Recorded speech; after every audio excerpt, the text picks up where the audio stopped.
आगे बढ़ेंगे। 2024 लोकसभा चुनाव को लेकर बीजेपी को टक्कर देने के दावे कर रहे इंडिया गठबंधन को मध्य प्रदेश में झटका लगा है। यहां पर आगामी विधानसभा चुनावों में सपा और कांग्रेस के बीच गठबंधन की संभावनाएं वाली खबर खत्म हो गई है। कांग्रेस ने 144 उम्मीदवारों की लिस्ट जारी कर दी है। इनमें से कांग्रेस ने 4 ऐसी सीटों पर उम्मीदवार उतारे हैं जिन पर समाजवादी पार्टी पहले ही उम्मीदवार उतार चुकी है। वहीं कांग्रेस की लिस्ट के बाद समाजवादी पार्टी ने 9 और उम्मीदवारों की लिस्ट जारी की है, जिसके बाद गठबंधन के कयासों पर पूर्ण विराम लग गया। ऐसे में सवाल यह है कि अगर यही हाल रहा तो 2024 में इंडिया गठबंधन बीजेपी को कैसे टक्कर दे पाएगा?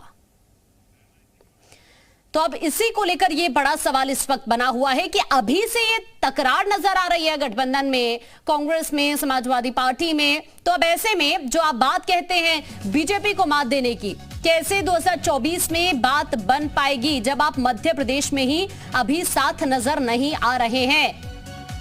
कांग्रेस की सीटों को लेकर खबर यह है कि कांग्रेस ने लिस्ट जारी कर दी है। देखिए 2024 का चुनाव नजदीक है। अब ऐसे में जो इंडिया गठबंधन तैयार किया जा रहा है, अब आप यहां पर यह समझिए कि एमपी में ही पहला झटका लग चुका है समाजवादी पार्टी को, क्योंकि सपा और कांग्रेस के बीच गठबंधन की जो संभावनाएं हैं वो इसलिए खत्म होती दिख रही है कि कांग्रेस ने 144 उम्मीदवारों की लिस्ट तो जारी कर दी है और 4 ऐसी सीटें जहां पर उम्मीदवार भी उतार दिया है। विशाल हमारे साथ लगातार बने हुए हैं। विशाल, ऐसे कैसे बात बन पाएगी? एमपी में ही आप साथ नजर नहीं आ रहे और फिर तो 2024 की बात है, पूरे देश की बात है। अभी इस तरह का तकरार है, फिर आगे की जो तस्वीर है वो तो क्लियर होती हुई दिख रही है गठबंधन में रार को लेकर।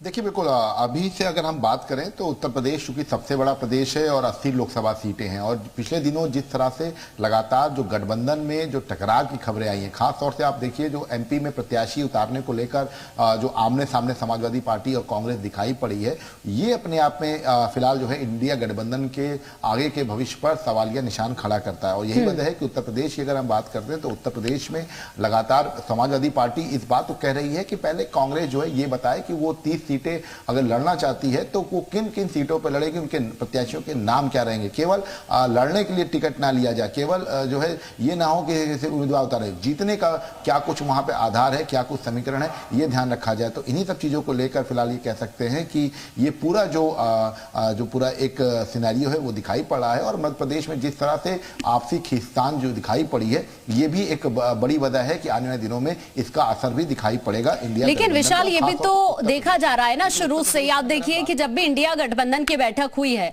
हमेशा से चाहे लीडरशिप को लेकर सवाल हो, वो भी पहले से ही उठते आ रहे हैं, शुरू से ही जब ये गठबंधन की बात छिड़ी। और अब आप देखिए कि सीटों को लेकर भी इसी तरह की चीजें आ रही थी, चाहे वो अलग अलग दल, ना सिर्फ उत्तर प्रदेश से, देश से हम बात करें, कांग्रेस की इसी तरह से तकरार होती हुई दिखी और अब ये खुलकर चीजें सामने आ रही हैं।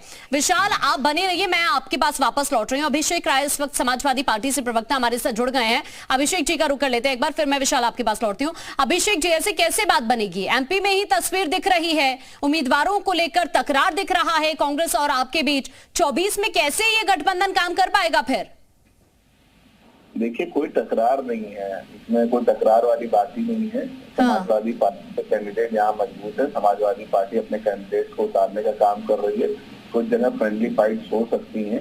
और रही बात कि गठबंधन मजबूत है, गठबंधन बहुत मजबूत है, इसमें कहीं कोई संशय की बात नहीं है।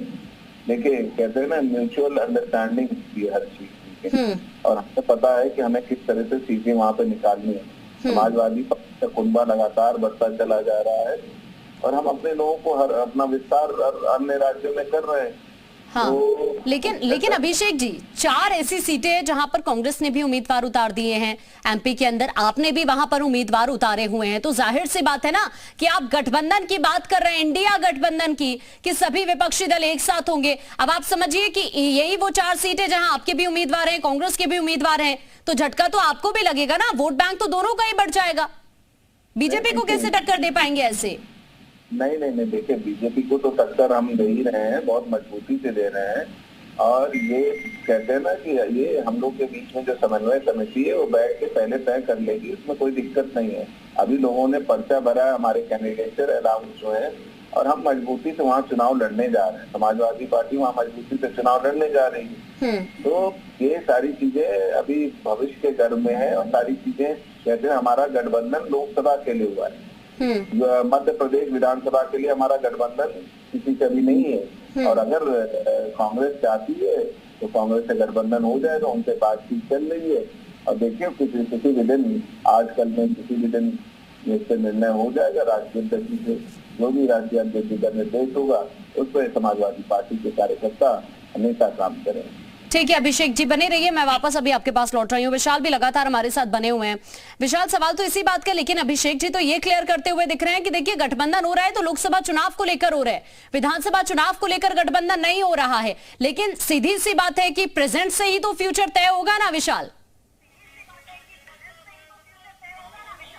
देखिए बिल्कुल निश्चित तौर पर ये जरूर कह रहे हैं कि विधानसभा चुनाव को लेकर गठबंधन नहीं हो रहा है, लेकिन उत्तर प्रदेश में समाजवादी पार्टी, अगर हम बात करते हैं, समाजवादी पार्टी मुख्य विपक्षी दल है और वो इस स्थिति में है कि वो टिकट का बंटवारा करे।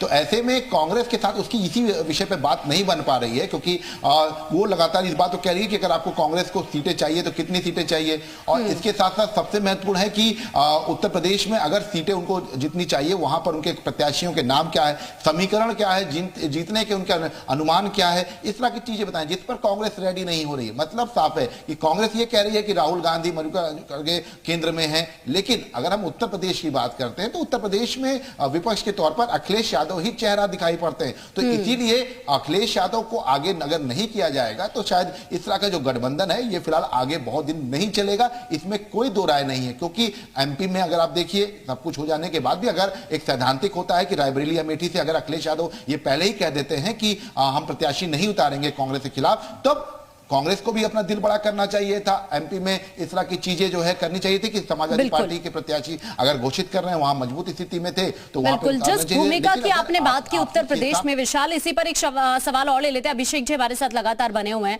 अभिषेक जी, क्योंकि उत्तर प्रदेश के अंदर अगर सियासत को देखा जाए तो आपकी भूमिका तो बहुत महत्वपूर्ण है, और क्या हम ये माने क्या कि कांग्रेस शायद इस बात को नहीं समझ पा रही है क्या?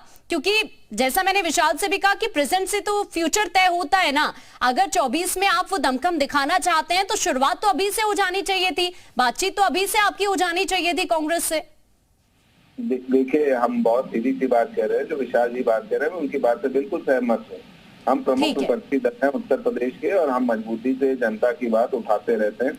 कल भी हम देवरिया में हमारे कई नेताओं को आजमगढ़ के बॉर्डर पे ठीक है अभिषेक जी, बहुत शुक्रिया आपका, आप हमारे साथ जुड़े और इस मुद्दे पर आपने राय रखी। विशाल आपका भी बहुत शुक्रिया।